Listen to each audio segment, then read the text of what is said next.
तो दोस्तों आज की वीडियो के अंदर हम बात करेंगे जर्मनी के जॉब सीकर वीज़ा के बारे में। इस वीडियो के अंदर मैं आपको इसका कंप्लीट प्रोसेस एक्सप्लेन करूंगा कि किस तरह से इसका वीज़ा अप्लाई किया जाता है। कंप्लीट एप्लीकेशन की डिटेल में आपको इसके अंदर ए टू जी में आपको एक्सप्लेन करूंगा। कौन अप्लाई कर सकता है, डॉक्यूमेंट चेक लिस्ट यानी कि कौन कौन से डॉक्यूमेंट्स आपको चाहिए होते हैं अप्लाई करने के लिए, और किस तरह से आप इसको अप्लाई कर सकते हैं और अपना सबमिट कर सकते हैं। इसके अलावा मैं आपको इसकी फर्दर इसकी डिटेल भी दूंगा कि आपकी एजुकेशन कितनी होनी चाहिए, वर्क एक्सपीरियंस कितना होना चाहिए, financial stability, proof of fund, travel insurance और ये सारी चीज़ें। जर्मनी के जॉब सीकर वीज़े की एक अच्छी चीज़ ये है कि इसके लिए आपको कोई लैंग्वेज की कोई वो नहीं चाहिए, सर्टिफिकेशन नहीं चाहिए। अगर आपको जर्मन लैंग्वेज नहीं आती, नो प्रॉब्लम, आप फिर भी अप्लाई कर सकते हैं। अगर आपके पास जर्मनी की जॉब ऑफर लेटर नहीं है, आप तब भी अप्लाई कर सकते हैं। उसके अलावा आपके ऊपर कोई जॉब अप्लाई करने का कोई खास इतना ज़्यादा प्रेशर नहीं होगा, क्योंकि जर्मन जॉब सीकर वीज़ा जो है ये 6 मंथ के लिए इशू किया जाता है। तो इसको किस तरह से अप्लाई करना है, चलें शुरू करते हैं। तो सबसे पहले जो आपने करना है, आपने इसकी ऑफिशियल वेबसाइट पे जाना है, जो कि जर्मनी की इधर आ रही है इमिग्रेशन की वेबसाइट। वो आप कैसे कर सकते हैं, आप गूगल पे जाके इधर जर्मन एम्बेसी कॉन्सुलेट लिखें, वो आपको इधर से जो है आप उनकी ऑफिशियल वेबसाइट आपके पास आ जाएगा लोकेशन के साथ। आप इस तरह से इसको ओपन कर सकते हैं। तो देखें, जिस तरह से आप देख रहे हैं कि मैं वेबसाइट पे आ गया, मैंने इधर क्लिक किया और मैं मेन पेज के ऊपर इनके आ गया। इधर आपको सर्च का ये आइकॉन नज़र आ रहा है, सर्च पे मैंने क्लिक करके इधर जॉब सीकर वीज़ा लिखा और एंटर किया। तो अभी जो है मुख्तलिफ़ किस्म के इसके अंदर डिफरेंट टाइप ऑफ वीज़ाज आ रहे हैं। आप इसको स्क्रॉल करें तो आपको थोड़ा नीचे आएंगे तो आपको ये जॉब सीकर वीज़ा नज़र आ जाएगा। आपने इसको ओपन किया, ओके। तो ये जॉब सीकर वीज़े की कैटेगरी है। तो चलें मैं आपको इसको बताता हूँ किस तरह से इसको अप्लाई करते हैं। तो ये देखें, मैंने इसको ओपन कर लिया है जॉब सीकर वीज़े का। ये अभी सारा आप जिस तरह से देख सकते हैं ये जर्मन लैंग्वेज में आ रहा है। इसके अंदर लैंग्वेज का ऑप्शन इधर दिया हुआ है, जर्मन, डच। आप इसको इंग्लिश जाके सेलेक्ट कर लें। तो देखें, सबसे पहले जो आपको अपनी इन्फॉर्मेशन इसके अंदर फिल्ड आउट करनी है वो आपका फैमिली नेम है, आपकी डेट ऑफ बर्थ है, और आपका फर्स्ट नेम, आपका सेक्स क्या है। ये सारी चीज़ें जो हैं आपको इधर फिल्ड आउट करनी है। मैरिड हैं, अनमैरिड हैं, डिवोर्स्ड हैं। उसके अलावा फर्दर नीचे आ जाएं तो इधर आपके पेरेंट्स की डिटेल आ जाती हैं कि आपके जो पेरेंट्स हैं उनका नेम क्या है, डेट ऑफ बर्थ क्या है, नेशनैलिटी क्या है। आप और फर्दर थोड़ा सा नीचे आएंगे तो इधर आपको ऑक्यूपेशन का सेक्शन मिल जाता है। आपको इसके अंदर अपना ऑक्यूपेशन जो है स्पेसिफाई करना पड़ेगा कि आपका कौन सा ऑक्यूपेशन है। आप टेक्नीशियन हैं, इलेक्ट्रिशियन हैं, स्टील फिक्सर हैं, या जो भी हैं, इंजीनियर हैं, एक्सेट्रा एक्सेट्रा। तो उसके अलावा आप नीचे आएंगे तो इधर आपकी कॉन्टैक्ट डिटेल आ रही हैं। आप इसके अंदर अपना करंट एड्रेस आप अपना लिख सकते हैं, आप किधर रह रहे हैं, आपका हाउस नंबर क्या है, अदर इन्फॉर्मेशन। इधर जिस तरह से आप देख रहे हैं इधर आपका कंट्री आ रहा है, तो आप इधर जाके अपना कंट्री सेलेक्ट कर सकते हैं। उसके अलावा आपको पोस्टल कोड इधर एंटर करना होगा, अपना टेलीफोन नंबर और अपना ईमेल एड्रेस। उसके अलावा फर्दर इसमें नीचे आएंगे तो आइडेंटिफिकेशन पेपर्स, जो कि आपके आइडेंटिफिकेशन पेपर्स होते हैं, जैसे कि पासपोर्ट है, आपका नेशनल आइडेंटिटी कार्ड है। ये सारी चीज़ें जो हैं, अगर आप इसमें सेलेक्ट करेंगे कौन सा डॉक्यूमेंट आपको लेना है, आप पासपोर्ट का अगर इधर से जाके सेलेक्ट करते हैं कि आपका पासपोर्ट है, स्पेशल है, ऑर्डिनरी है, कौन सा पासपोर्ट है, तो उसके बाद आपको इधर अपने पासपोर्ट की इशुएंस डेट डालनी पड़ेगी और क्या नाम है उसकी एक्सपायरी डेट आपको एंटर करनी पड़ेगी। ओके, इशुएंस स्टेट आपको इधर डालनी पड़ेगी, कौन से कंट्री से आपको इशू है, जो भी आपका कंट्री है आप वो डाल सकते हैं। उसके अलावा issued by government of India, government of जिस भी कंट्री में आप रह रहे हैं, और इशूड किस लैंग्वेज में हुआ है वो आप इधर डाल सकते हैं। उसके अलावा आप फर्दर नीचे आ जाएंगे तो ट्रेवल डेटा ही आपसे आपसे ट्रेवल डेटा मांगता है। आपका purpose of stay in Germany क्या है, रिपब्लिक ऑफ जर्मनी, तो वो आप इधर से जाके सेलेक्ट कर सकते हैं कि एम्प्लॉयमेंट है। उसके अलावा आप इधर क्या नाम है लिख देंगे कि कौन सी डेट से जो है आप इंटेंड कर रहे हैं कि आपने जर्मनी के अंदर स्टे करना है। तो आप लिख सकते हैं यानी कि June to December, something like that, कि आपका 6 मंथ का जो भी है इंटेंडेड ड्यूरेशन। उसके अलावा इधर रेफरेंस आ रहे हैं, आप अपना फैमिली या अपने किसी रिलेटिव की इंफॉर्मेशन वगैरह इधर डाल सकते हैं, उनका एड्रेस डाल सकते हैं, in case of emergency you know to contact them. Educational reference, और वो जिस तरह की चीज़ें आप इधर से सेलेक्ट कर सकते हैं कौन सा रेफरेंस आपको इसमें डालना है, और आप वो वाला रेफरेंस इसके अंदर डाल सकते हैं। जिस तरह से आप यहाँ देख रहे हैं, एजुकेशनल, इस्टेब्लिशमेंट, कंपनी, ऑर्गेनाइजेशन, और ये सारी चीज़ें आ रही हैं। इसके अलावा आप थोड़ा और फर्दर इसमें स्क्रॉल करेंगे तो आपके पास आ जाता है means of transport and detail regarding the stay. वो आपसे पूछ रहे हैं इसके अंदर कि आपका मीन्स ऑफ ट्रांसपोर्ट क्या होगा, तो आप इधर जाके लिख सकते हैं कि पब्लिक ट्रांसपोर्ट होगा, या आपके पास अगर आपका किसी रिलेटिव के पास जा रहे हैं तो कोई यानी कि जो कार वार है जो भी है वो आप इसके अंदर एंटर कर सकते हैं। उसके अलावा आप थोड़ा और फर्दर इसमें नीचे आएंगे तो इसके अंदर सारी चीज़ें लिखी हुई has a formal declaration committed been completed, ये आप चेक कर सकते हैं सारे ऑप्शन येस और नो, ये आप इधर लिख सकते हैं। अगर आपको यहाँ पे नोन है कि आपने किधर स्टे करना है आप जर्मनी के अंदर, तो आप इधर लिख सकते हैं स्ट्रीट क्या है, हाउस नंबर क्या है। अगर आपको नहीं पता तो आप नॉट एप्लीकेबल लिख सकते हैं। मैं ये रेकमेंड करूंगा कि अगर आप अप्लाई कर रहे हैं तो आप उधर अपना अकोमोडेशन जो है या होटल है या जो भी शेयर्ड अकोमोडेशन है वो आप उसकी बुकिंग वगैरह या जो भी है फर्दर आप उसके सपोर्टिंग डॉक्यूमेंट जो है लगाएं। आपके पास अगर इन्फॉर्मेशन है तो वेल एंड गुड है, इसके अंदर आप डालें तो वो आपके लिए अच्छा होगा। उसके अलावा पोस्टल कोड उस एरिया का जिधर आप रहेंगे, टाउन और सिटी, जिस भी सिटी में आप रह रहे हैं।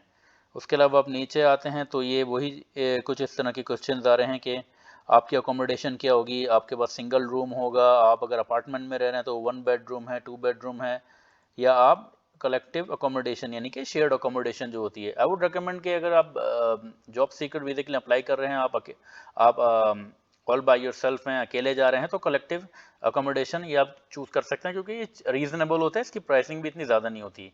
रादर देन आप अपना सिंगल रूम लें और अपना अपार्टमेंट लें, वो आपके लाइफ स्टाइल के ऊपर डिपेंड करता है।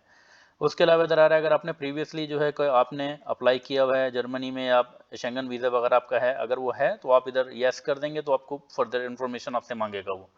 उसके अलावा डिक्लेरेशन आ रही है इधर कि आप कभी कोई क्राइम व्राइम कन्विक्टेड हैं या नहीं है, तो इसको जो है आपका इसको जो है ऑनेस्टली आपने फिल्ड आउट करना है। अगर है तो यस करना है, अगर नहीं है तो नो करना है, क्योंकि आपको इसकी फर्दर डॉक्यूमेंटेशन के अंदर पुलिस क्लियरेंस सर्टिफिकेट वगैरह और ये सारी चीज़ें भी आपको सबमिट करवानी होंगी। तो अगर आपने इसको, अगर आपका कन्विक्टेड है और आपने इसको क्या नाम है नो लिख दिया है, तो फिर आपको फर्दर अगर आपकी एप्लीकेशन तो रिजेक्ट होगी, उसके अलावा जो है आपकी फर्दर जो है आप एप्लीकेशन भी अप्लाई नहीं कर सकते, वो आपको ब्लैक लिस्ट कर देंगे। तो उसके अलावा ये सारी चीज़ें हैं, आप उसके अलावा इधर सेव कर सकते हैं इसको, तो आपके पास इसका PDF कॉपी आपके पास सेव हो जाएगा, जो भी एक्सटेंशन है ये आप कंटिन्यू कर सकते हैं। उसके अलावा ये आपको फर्दर उधर ले जाएगा अपॉइंटमेंट वगैरह के ऊपर। ओके, तो ये तो इसकी ये इन्फॉर्मेशन हो गई है कि इसका फॉर्म किस तरह से फिल्ड आउट करना है, मैंने आपको थोरोली इसका एक्सप्लेन कर दिया प्रोसेस। अब इसका ये है कि इसकी डॉक्यूमेंट चेकलिस्ट क्या है, आपको उसके साथ सपोर्टिंग डॉक्यूमेंट कौन से सबमिट करना है। तो चलें सपोर्टिंग डॉक्यूमेंट की तरफ चलते हैं। ये जो मैंने आपका फॉर्म इधर फिल्ड आउट करा है और दूसरी चीज़ें जो हैं ऑफिशियल वेबसाइट है इमिग्रेशन की, इसका मैं लिंक आपको डिस्क्रिप्शन में दे दूंगा, आप उधर से एक्सेस कर सकते हैं। उसके अलावा आप इधर जाके इनका देख सकते हैं, इनकी डॉक्यूमेंट की चेकलिस्ट देख सकते हैं। तो ये डॉक्यूमेंट की चेकलिस्ट आ रही है इधर। आपके पास जो होना चाहिए वो वैलिड आपका पासपोर्ट होना चाहिए, वो इशूड होना चाहिए विद इन लास्ट 10 ईयर, इससे ज़्यादा पुराना नहीं होना चाहिए, और इसकी वैलिडिटी जो है आपकी 12 मंथ इसकी वैलिडिटी होनी चाहिए। Okay, 1 copy of your passport, okay, A4 size, 3 passport pictures, आपका कवर लेटर है, कवर लेटर आप लाजिम सबमिट करें, उसके अंदर आपने लिखना है कि आप क्यों अप्लाई कर रहे हैं जॉब के लिए, आपके करियर प्लान्स क्या हैं और इस तरह की फर्दर इन्फॉर्मेशन। तो ये अच्छा इंप्रेशन पड़ता है, आप इसको बहुत अच्छा सा कोई कवर लेटर बनाएं और उसके साथ सपोर्टिंग डॉक्यूमेंट में मैं रेकमेंड करूंगा आप सबमिट करें। Okay, proof of academic qualification और वर्क एक्सपीरियंस, तो आपकी जो क्वालिफिकेशन है नॉन जर्मन वो आप अपना इसको सबमिट कर सकते हैं। जिस तरह से आप यहाँ पे देख रहे हैं anabin.de आ रहा है, तो आपको अपनी क्वालिफिकेशन जो है उधर जाके अपनी इक्वलाइज करवानी पड़ेगी। मैं इसका लिंक आपको डिस्क्रिप्शन में दे दूंगा, आप इधर से भी एक्सेस कर सकते हैं। मैं इस चेकलिस्ट का भी आपको लिंक डिस्क्रिप्शन में दे दूंगा। anabin.ae ये उसी तरह से है जिस तरह से कनाडा का वैसे है, जिस तरह से अपने डॉक्यूमेंटेशन जो है वर्ल्ड एजुकेशन सिस्टम है इक्वलाइज करवाते हैं फिर अप्लाई करते हैं कैनेडियन PR के लिए, तो जर्मनी के लिए ये है अनाबिन है।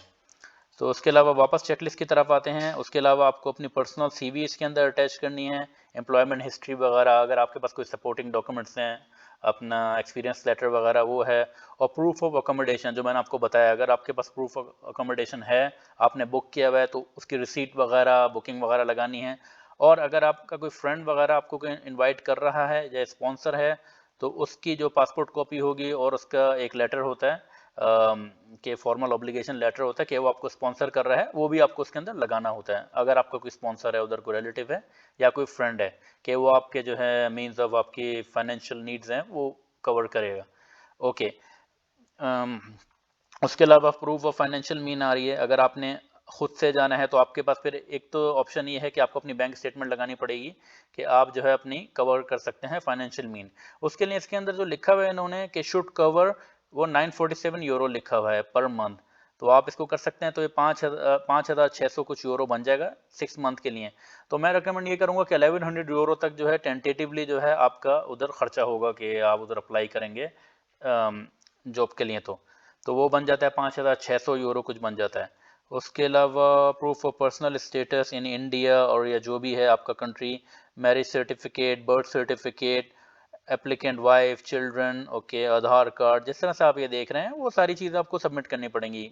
अपना proof of identity, okay, proof of health insurance. Health insurance का ये है कि आप हेल्थ इंश्योरेंस अपने होम कंट्री से ही बाय कर सकते हैं, ट्रैवल हेल्थ इंश्योरेंस है, ओके। उसके अलावा ओके ये सारी चीज़ें, डिमांड और draft of cash verification document, okay. So ये चीज़ें हैं। उसके अलावा मैं आपको फर्दर लेके जाता हूँ इसका, जो मैंने आपको जिस तरह से बताया है कि इसके लिए क्या क्या डॉक्यूमेंट रिक्वायर्ड होंगे, चेकलिस्ट का मैंने आपको बताया, उसका मैं लिंक आपको डिस्क्रिप्शन में दे दूंगा। और इसके लिए जो एक्सपीरियंस का है वो कुछ खास इन्होंने मेंशन नहीं किया कि कितना होना चाहिए, लेकिन मेरे हिसाब से 5 साल का एक्सपीरियंस जो है प्रोफेशनल वो इनफ है, 3 to 5 ईयर। तो वो आप अपने इसके अंदर अपने लगा सकते हैं डॉक्यूमेंट, ओके। उसके अलावा हम इधर थोड़ा सा आ जाते हैं एडिशनल इन्फॉर्मेशन के अंदर, इसके आ जाते हैं। जिस तरह से आप यहाँ देख रहे हैं कि academic qualification, okay, skilled worker हैं तो उनके कोई वोकेशनल ट्रेनिंग जो होगी उसका आपको वो लगाना पड़ेगा अपना, आपका जो भी ट्रेनिंग सर्टिफिकेट होता है। अगर आप स्किल्ड वर्कर के लिए जा रहे हैं, अगर आप इंजीनियरिंग या कोई टेक्निकल जॉब के लिए जा रहे हैं तो आपको अपनी बैचलर डिग्री होगी, वो आपको एनएबिन से जिस तरह से मैंने आपको बताया था उधर से इक्वलाइज करवानी पड़ेगी, और उसके सपोर्टिंग डॉक्यूमेंट आपको सबमिट करने पड़ेंगे एप्लीकेशन के साथ। तो मैं आपको ये रेकमेंड करूंगा जब आप जाएं तो उधर अपने जो एप्लीकेशन फॉर्म है उसके ऊपर जो है आप अपना इसकी 3 सेट्स लेके जाएं, अपना कॉपी करके। जो आप अपना एप्लीकेशन बनाएंगे आप उसको साइन करेंगे, प्रिंट आउट करेंगे, तो 3 सेट बना के लेके जाएं। और अपने एजुकेशनल डॉक्यूमेंट्स के भी और जितने भी आपके सपोर्टिंग डॉक्यूमेंट हैं उनके भी 3 सेट्स होने चाहिए आपके पास।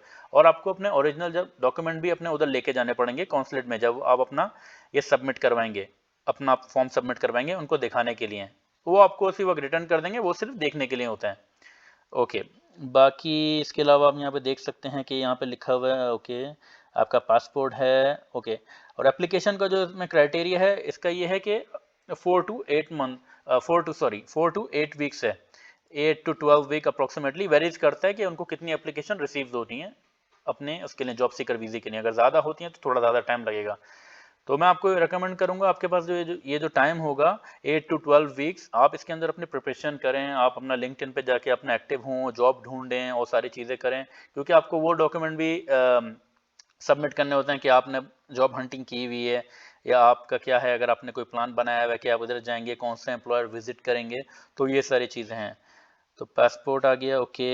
उसके अलावा ओके ये सारी चीज़ें आ गई, मैं आपको इसका लिंक भी डिस्क्रिप्शन में शेयर कर दूंगा। प्रूफ ऑफ क्वालिफिकेशन मैं आपको बता चुका हूँ ऑलरेडी, फाइनेंशियल मीन भी मैंने आपको एक्सप्लेन कर दिया है। आपने अपना सीवी भी अटैच करना है उसके अंदर, detailed CV, okay. Relevant work experience, okay, ये भी है, okay. Proof of job search, देखिए मैं आपको जिस तरह से बता रहा था कि प्रूफ ऑफ जॉब सर्च, कि आपके पास प्रूफ ऑफ जॉब सर्च क्या है, आप उधर जॉब सीकिंग के लिए जा रहे हैं, अगर आपके पास कोई ईमेल कॉरेस्पॉन्डेंस है, आपके पास कोई वो है, किसी एजेंसी की कॉन्टैक्ट डिटेल है और इस तरह के हैं, वो आपको उसमें लगाने पड़ेंगे। उसके अलावा आपको कवर लेटर लगाना पड़ेगा अपना, जिस तरह से मैंने आपको बताया कि मोटिवेशनल लेटर, कि आप क्यों अप्लाई कर रहे हैं, आपका क्या पर्पज़ है, आपके क्या फ्यूचर प्लान्स हैं, ओके। प्रूफ ऑफ अकोमोडेशन मैं आपको एक्सप्लेन कर चुका हूँ, ओके। मेडिकल इंश्योरेंस मैं आपको एक्सप्लेन कर चुका हूँ। उसके अलावा इसके अंदर एक और चीज़ आ रही है, सबसे इंपॉर्टेंट चीज़ ये है कि पहले तो आपने फॉर्म के अंदर कोई चीज़ मिस नहीं करनी है, कोई चीज़ ब्लैंक नहीं छोड़नी, उसमें नॉट एप्लीकेबल लिख देना है अगर आपको नहीं पता तो। उसके अलावा फर्दर ये है कि काइंडली आप जो है उधर जब आपका अपॉइंटमेंट होगा तो आप उधर 15 मिनट अर्लियर जो है आप उधर पहुँचें, क्योंकि अगर इसमें लिखा हुआ है कि अगर आप 15 मिनट से ऊपर अगर आप लेट हैं तो फिर लिखा हुआ है आपका अपॉइंटमेंट जो है रीस्केड्यूल होगा, तो वो कोई अच्छा इंप्रेशन नहीं है। अगर आपका अपॉइंटमेंट रीस्केड्यूल होगा तो उसके आपके लिए अच्छी चीज़ नहीं है, ओके। तो पंक्चुअलिटी आपको कोशिश करनी है कि पंक्चुअल रहें और अपने अपॉइंटमेंट से 15 मिनट अर्लियर आप उधर पहुंच जाएं, और अपना इंटरव्यू जो भी है वो आपसे नॉर्मल क्वेश्चन करेंगे, वो जो आपके एप्लीकेशन से रिलेटेड हैं, जो भी उधर इमिग्रेशन ऑफिसर होगा। उसके अलावा इसकी वीज़ा और फीस जो है, इसकी वीज़ा फी इधर मेंशन नहीं की हुई, लेकिन मैं आपको बता देता हूँ इसकी 70 यूरो फ़ी है। और आप उधर कॉन्सुलेट में जाएंगे तो आपको एग्जैक्ट 70 यूरो सबमिट करना पड़ेगा अपनी करंट करेंसी में, जो भी आपके कंट्री की है, जितना भी बनता है आपका एक्सचेंज रेट, तो वो एग्जैक्ट करना पड़ेगा। ऐसा नहीं है कि आपने उनको जैसे कि आपके पास यूरो ही पड़े में तो आपने 100 यूरो उनको दे दिया, वो आपको बाकी 30 यूरो वापस करेंगे। आपको एग्जैक्ट चेंज उनको देना है जो भी करेंसी है। ओके, उसके अलावा इसके अंदर देखें लिखा हुआ है फॉल्स और falsified document will lead to the refusal of visa and further consequences. तो जिस तरह से मैंने आपको बताया कि आपने ऑनेस्टली जो है सारी चीज़ें इसके अंदर फिल्ड आउट करनी है, जो है जैसा है। Okay, complete documentation does not guarantee visa approval. इसके अंदर ये भी लिखा हुआ है कि कंप्लीट डॉक्यूमेंटेशन आपका गारंटी नहीं करती है कि आपका वीजा अप्रूवल है, वो आपका इमिग्रेशन ऑफिसर के ऊपर होता है, वो आपकी असेसमेंट करेगा डॉक्यूमेंट की, बाद में आपको इंटरव्यू के लिए बुलाएंगे, तो इस तरह से वो आपको जो है क्या नाम है असेस करेंगे, और अगर आप उनके क्राइटेरिया पे पूरे उतरते हैं तो वो आपको क्या नाम है जॉब सीकर वीज़ा इशू कर देंगे। उसके बाद आप अपना जर्मनी जा सकते हैं, उधर लैंड कर सकते हैं, आप उधर जॉब ढूंढ सकते हैं, आपके पास 6 मंथ का ड्यूरेशन होगा। उसके अंदर मैं ये रेकमेंड करूंगा कि काफ़ी एक्टिवली जो है आप अपनी ये जो आपका वीज़ा प्रोसेसिंग टाइम है अपना 8 to 12 वीक्स, इसी के अंदर आप अपनी सारी चीज़ें करें, लिस्ट आउट करें पोटेंशियल एम्प्लॉयर के किधर आपने जाना है, किस तरह से आपने अप्लाई करना है, ताकि आपका टाइम वेस्ट ना हो। जब आपके पास आपका वीज़ा आ जाएगा तो फिर आपके 6 मंथ स्टार्ट हो जाते हैं उसके बाद, तो फिर आपको अवॉइड करना चाहिए कि टाइम वेस्ट करने से। जब आपने एप्लीकेशन सबमिट करी है तो उसके बाद ही आप अपने जॉब हंटिंग और सारे जो भी रिलेटेड आपने सर्च करना है वो आप अपने अलाइन करके रखें। ओके, तो दोस्तों यही था आज की वीडियो में। अगर आपको पसंद आई है तो kindly do like and share. Thank you so much, thank you for your time, thank you guys.